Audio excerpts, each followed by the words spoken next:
Salut à tous, bienvenue sur Eyael Witch. Si vous êtes passionné d'ésotérisme comme moi, vous êtes au bon endroit. Voilà, ça faisait pas mal de temps que je réfléchissais à cette idée, donc de faire une chaîne YouTube, de pouvoir partager sur tout ça. Parce que voilà, tout ce qui est du domaine spiritualité, ésotérisme, tout ce qui rentre un peu dans ces cordes-là, c'est vraiment quelque chose qui me passionne et j'avais envie de partager ça via des vidéos YouTube et du coup vous faire partager ce que j'ai pu apprendre. Pour cette première vidéo, un de mes premiers oracles, donc un jeu de cartes de voyance. C'était mon tout premier, c'est celui qui m'a vraiment interpellé dès le début, si bien même que ce jour-là, je me suis dit non, je le prends pas et tout. Et en fait, pendant peut-être une semaine, il me trottait en tête. Et du coup, je me suis dit, voilà, faut vraiment que je le prenne, quoi. Il y a un début à tout, et voilà, c'est celui-ci. Donc je vais vous faire une brève présentation de cet oracle. Pour les personnes qui ne sont pas vraiment intéressées par cette petite présentation, vous avez juste à avancer la vidéo un petit peu, enfin vous verrez, je vais installer le tapis, vous montrer les cartes, vous les présenter correctement. Donc c'est un jeu conçu et dessiné par Edmond en 1845. C'était un très célèbre voyant dans son époque. Donc dans ce tuto, je vais vous présenter les différentes méthodes de consultation avec l'oracle Béline, plus une brève présentation des groupements de cartes. Voilà, il faut savoir que l'oracle Béline, c'est un jeu qui est vraiment personnel et qui possède par lui-même déjà une valeur fluidique. Ne le prêtez à personne, voilà, sous peine de compromettre un peu cet accord intime qui doit exister entre vous, donc le voyant, et le jeu de l'oracle Béline que vous avez en votre possession. Et consultez votre oracle qu'à bon escient. Et après vous êtes décontracté, c'est très important. Il faut vraiment avoir l'esprit serein et vraiment faire le vide dans sa tête pour pouvoir consulter correctement sans mauvaises ondes autour qui pourraient un peu compromettre votre tirage ou votre interprétation. Ne vous découragez pas, ne vous crispez pas, surtout si au début vous n'avez peut-être pas des résultats concluants ou peut-être que vous avez l'impression que du coup il y a des présages qui sont incohérents. Voilà, il ne faut surtout pas se décourager. C'est le début, c'est normal, vous apprenez. Il faut laisser le temps de développer votre don. Les cartes ne mentent pas. Jamais. Il faut savoir que si elles n'ont rien à dire, elles se tairont, tout simplement. Voilà. Déjà, mettez-vous ça bien en tête. Et des fois, ça peut aussi vouloir dire que vous traversez une période de calme plat. Donc bon, faut pas trop vous plaindre du coup. Manipulez souvent vos cartes. Voilà, entraînez-vous à interpréter, à ouvrir votre esprit, à interpréter ce qu'elles vous révèlent. Exercez-vous, voilà, au début sans vraiment chercher des présages. Voilà, entraînez-vous. Et du coup, plus vous pratiquerez, plus vous saurez interpréter vos cartes. Voilà. Il faut savoir que chaque carte a un sens fondamental et aussi des acceptations secondaires. Il faut savoir que certaines cartes désignées comme fortes ont en quelque sorte une valeur absolue. Ce qui vous guidera en premier, c'est votre ouverture d'esprit, votre interprétation aussi, mais surtout votre intuition.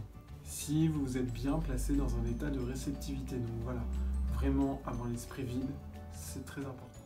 Si vous voulez purifier, recharger vos cartes, moi ce que je fais, je les passe à l'encens. Ou une autre méthode, je remets mes cartes toutes dans l'ordre et je les remets dans le jeu. Tout simplement. Et pour les recharger, ce que vous pouvez faire aussi, c'est les mettre à la pleine lune. Voilà. Comme je répéterai souvent dans mes vidéos, c'est comme vous le sentez. Il faut suivre votre intuition, c'est la règle numéro 1. Il faut vous écouter en premier lieu. Bon, par contre, si vous êtes dépressif et que vous vous dites « Ah, faudrait peut-être que je saute d'un pont », bon, à un moment donné, faut pas trop s'écouter des fois. Faut savoir que voilà, je vous donne des méthodes que j'ai apprises au tout début où j'ai commencé. Mais voilà, au fur et à mesure, c'est vous. C'est votre propre intuition qui va déterminer votre type de tirage. Voilà. Comme je le répète encore une fois, il faut vous écouter vous. Il faut savoir aussi, voilà, on commence à rentrer un peu dans le tutoriel.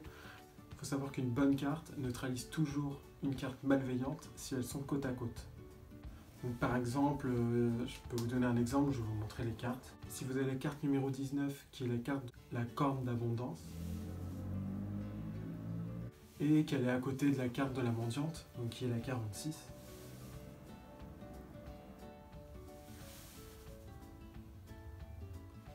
Ça peut vouloir dire, voilà, ça reste mon interprétation, ça peut aussi être une autre interprétation, ça dépend voilà, de ce que vous aurez en face de vous.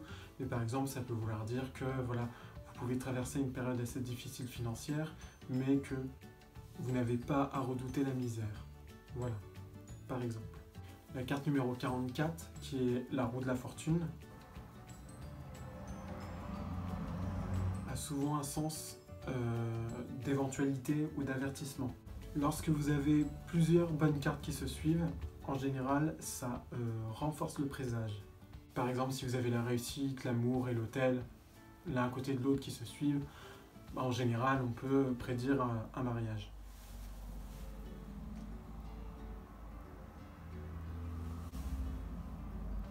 Donc voilà pour cette brève petite présentation. Donc j'espère qu'elle n'a pas été trop courte. Si jamais, vous pourrez poser vos questions juste en bas dans la description. Vous avez un mail ou via Facebook. Donc voilà le jeu de l'oracle Béline qui est présenté comme ceci. Nous allons l'ouvrir.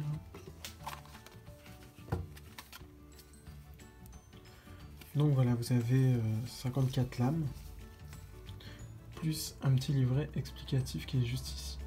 Voilà.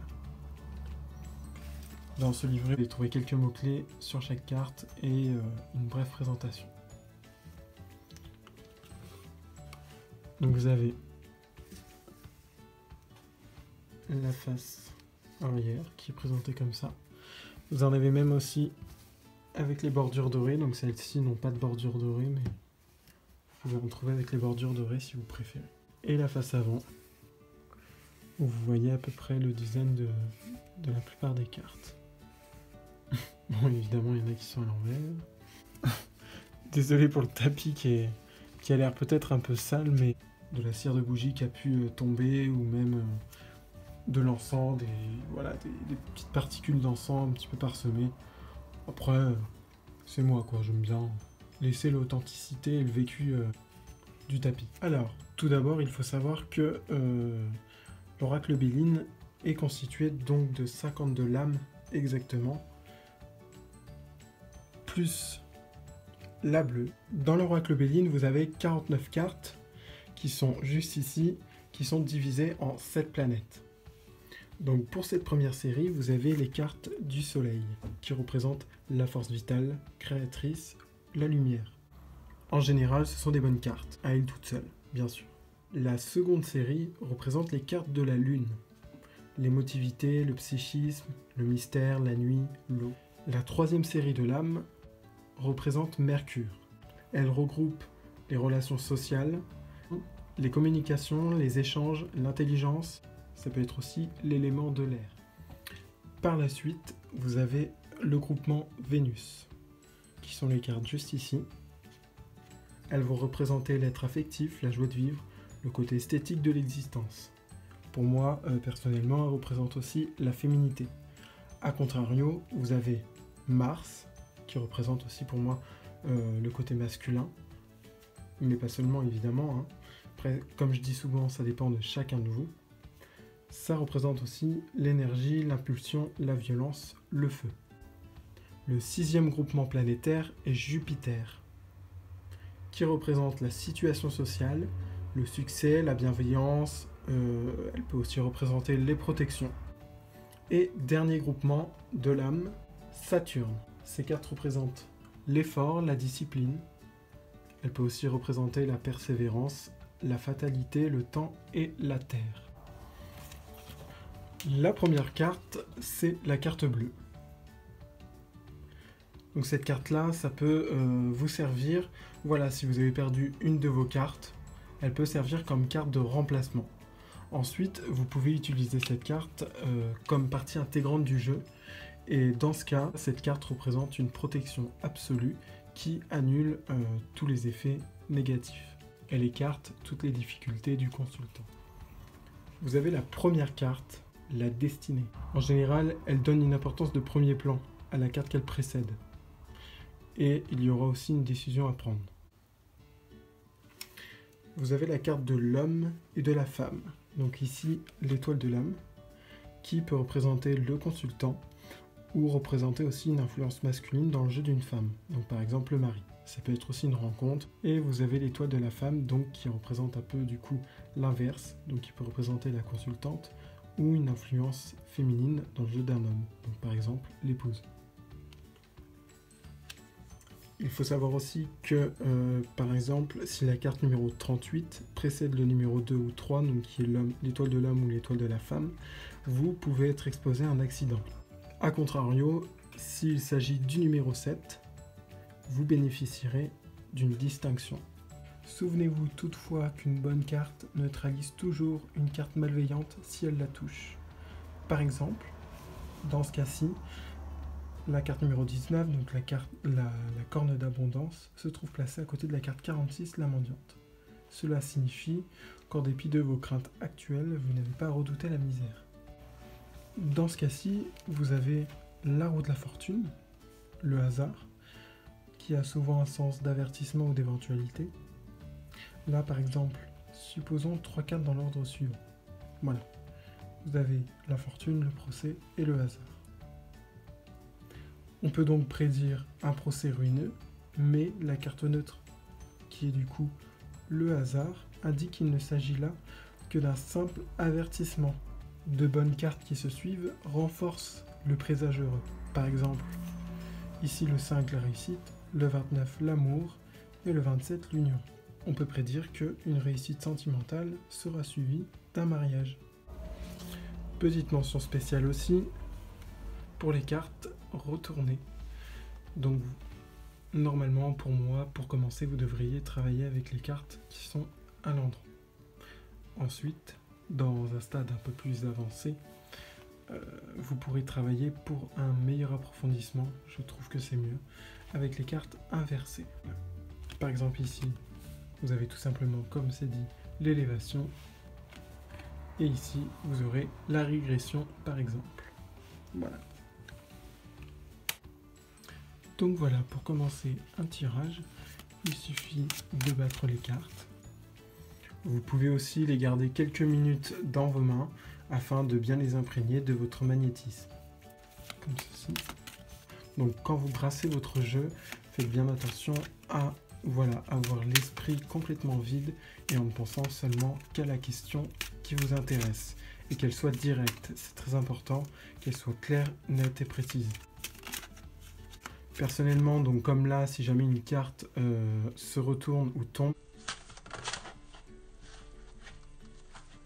en général, je la mets de côté et je la garde. Ensuite, vous coupez. Personnellement, je regarde toujours la coupe, qui pour moi annonce un côté un peu général de la situation, ou va nous rassurer sur la question qu'on a posée pour savoir si c'est vraiment bien dans le thème, enfin, pour savoir si ça concorde vraiment, car elle va indiquer les forces en présence au moment de la consultation. Donc vous battez toujours les cartes, vous coupez main gauche en général.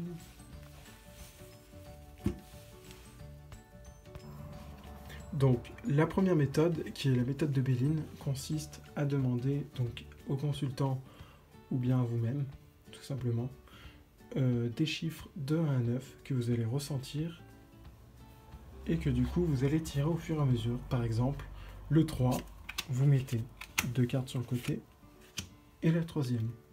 Le 4, vous mettez la quatrième et ainsi de suite.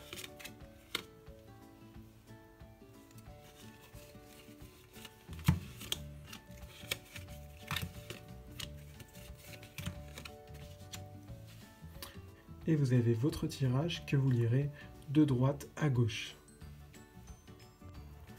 Vous tirez les cartes jusqu'à ce que vous n'ayez plus aucune carte dans votre jeu. Donc une fois que par exemple, hop, vous avez tiré ceci, ça sera très peu fréquent d'avoir que 4 cartes avec cette méthode. Du coup, par exemple, il vous reste 2 cartes et la personne vous dit par exemple 3. Moi personnellement, je termine le jeu. Voilà. Si jamais un tirage ne vous dit absolument rien, retentez plus tard. Posez-les dans un coin, stoppez et retenter plus tard ou utiliser un autre jeu que vous pourriez avoir à proximité. Isis. La méthode des prénoms. C'est une méthode très employée qui consiste, après avoir battu et coupé les cartes, à faire choisir au consultant autant de cartes qu'il y a de lettres dans son prénom, ou dans le prénom de la personne qui l'intéresse évidemment. Donc en général, on utilise cette méthode lorsqu'on fait un jeu donc pour une personne non présente ou seul son prénom est considéré. Ou bien sûr aussi pour soi-même. Donc attention, très important, pour un prénom de 4 lettres ou moins, vous allez devoir recouvrir 2 fois. Par exemple pour Léo, qui fait 3 lettres, hop, on recouvre une deuxième fois, et vous lirez dans l'ordre d'étalage des cartes. Donc de gauche à droite, et de haut en bas.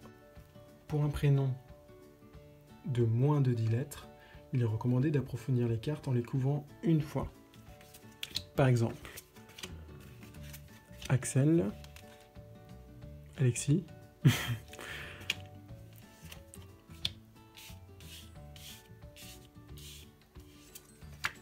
voilà, on recouvre une fois. Et pareil, vous lirez dans l'ordre d'étalage des cartes, donc de gauche à droite et de haut en bas. Dans le cas d'un prénom composé, la totalité des lettres est à considérer. Nous avons aussi la méthode du nombre cosmique. Donc vous battez toujours les cartes, vous coupez main gauche en général.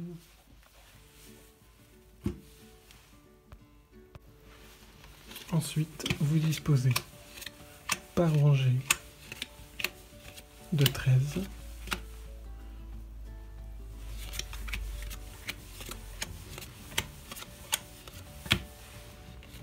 Et vous répétez 1, 2, 3, 4 fois, ce qui vous fera 4 rangées de 13 chiffres. 12 est en effet un nombre cosmique.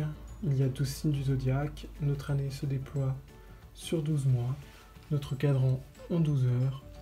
12 enferme ainsi à la fois l'espace et le temps. Ensuite, une fois toutes vos cartes étalées, parce que du coup, toutes vos cartes seront étalées, vous en choisissez 12 par attirance. Vous pouvez passer la main dessus comme ceci, ou vraiment celle qui vous interpelle comme ça. Vous en prenez 12, sans les retourner.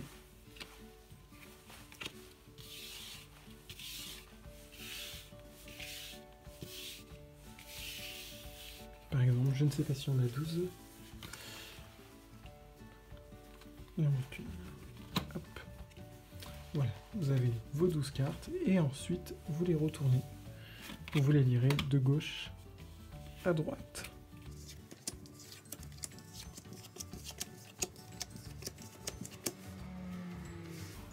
C'était la méthode du chiffre cosmique. Maintenant, nous allons aborder la méthode de la croix. Cette méthode répond à des questions précises. Comme tout à l'heure, vous battez les cartes et vous les coupez.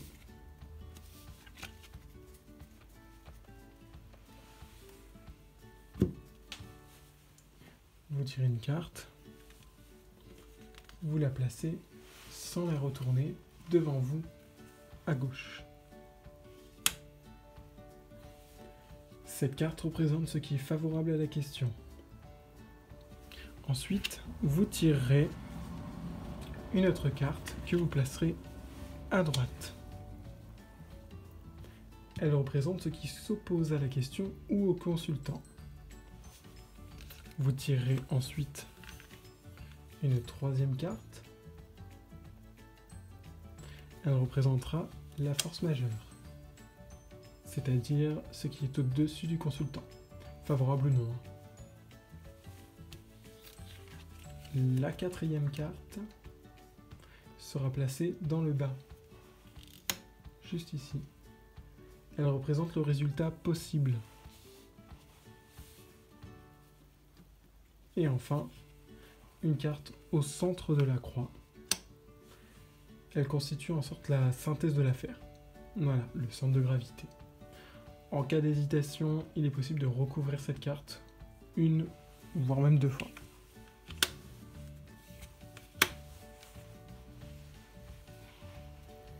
Par exemple, si la question est « Me marierai-je avec telle personne ?»